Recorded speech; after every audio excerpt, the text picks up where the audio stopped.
નમસ્કાર. સમય મિત્ર ન્યૂઝમાં આપનું સ્વાગત છે. હું રિંકુ. હવે સમાચાર જોઈએ વિસ્તારથી. આજ રોજ ગુજરાત બોર્ડ દ્વારા સત્તાવાર વેબસાઇટ પર સવારે 8 કલાકે ધોરણ 10નું પરિણામ જાહેર કરવામાં આવ્યું છે. ગત વર્ષ કરતાં આ વર્ષે સુરતના વિદ્યાર્થીઓનું પરિણામ સારું આવતા વિદ્યાર્થીઓમાં ખુશીનો માહોલ જોવા મળ્યો.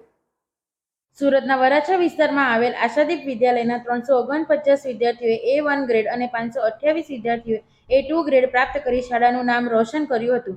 આ ટાઈપનું પરિણામ મળતા શાળા કમ્પાઉન્ડમાં શિક્ષકો દ્વારા વિદ્યાર્થીઓનું મોઢું મીઠું કરાવી ડીજેના તાલ પર ઝૂમ્યા હતા. આશાદીપ વિદ્યાલયના વિદ્યાર્થીઓ દર વર્ષ મુજબ આ વર્ષે પણ જળહળતું પરિણામ પ્રાપ્ત કરી શાળા તેમજ પરિવારનું નામ રોશન કર્યું હતું.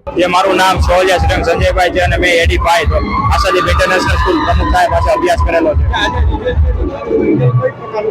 મારે 600 માંથી 591 એટલે કે 98.50% આવ્યા છે અને ખૂબ જ ખુશ છું. આ શ્રેય હું મારા માતા પિતા, વડીલો, શિક્ષકો અને ખાસ કરીને મારા મિત્રોને દેવા માંગુ છું. આની પાછળ ખૂબ જ મહેનત કરી હતી. રોજનું કામ રોજ કરવાનું અને રોજનું 6 કલાકનું રીડિંગ હોય છે અને શિક્ષકોએ પણ અમારી ખામી દૂર કરવા માટે 70-80 પેપરો પણ સોલ્વ કરાવ્યા હતા.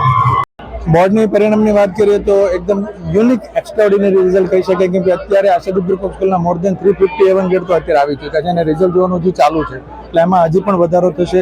અને સરકારની જે આ નીતિ છે, CBSE પેટર્નમાં જે રિઝલ્ટ છેલ્લા આ 2 રિઝલ્ટ આપ્યા છે, એના કારણે વિદ્યાર્થીઓમાં કોન્ફિડન્સ પણ ખૂબ વધ્યો છે અને વિદ્યાર્થીઓ આગળ અભ્યાસ માટે ખૂબ જ પ્રોત્સાહન પણ મળશે. બાળકો પાછળની જો મહેનતની વાત કરવામાં જોઈએ તો દર વર્ષની જેમ આશાદીપ ગ્રુપ ઓફ સ્કૂલ વિદ્યાર્થીઓને બોર્ડનું માહોલ પૂરું પાડે છે. એવું જ એવી એક્ઝામ અમારી શાળાની અંદર ગોઠવાય છે, એટલે વિદ્યાર્થીને એવું નવું ન લાગે કે આ બોર્ડની એક્ઝામ છે અને એને ડરનો માહોલ બિલકુલ નીકળી જાય.